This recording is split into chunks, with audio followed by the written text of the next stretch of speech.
ఏలూరు జిల్లా జిలుగుమిల్లి మండలం Darbhagudem forest development corporation beat పరిధిలో 2 రోజుల క్రితం జామాయిలు కలప లారీలో తీసుకువెళ్లే క్రమంలో సిబ్బంది అడ్డుకున్న విషయం ఆలస్యంగా వెలుగు చూసింది.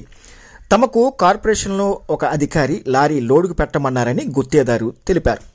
లారీలో జామాయిలు సన్నకలపకు బదులు జామాయిలు దొంగలు ముందుగా లారీలో లోడ్ చేసి తర్వాత పైన సన్నకలప వేసే క్రమంలో సిబ్బంది ఉన్నతాధికారులకు తెలియజేయగా లారీలోని సరుకును అన్లోడ్ చేసి జామాయిలు దొంగలు వేరే చోట డంప్ చేసి కూలీలు పరారయ్యారు.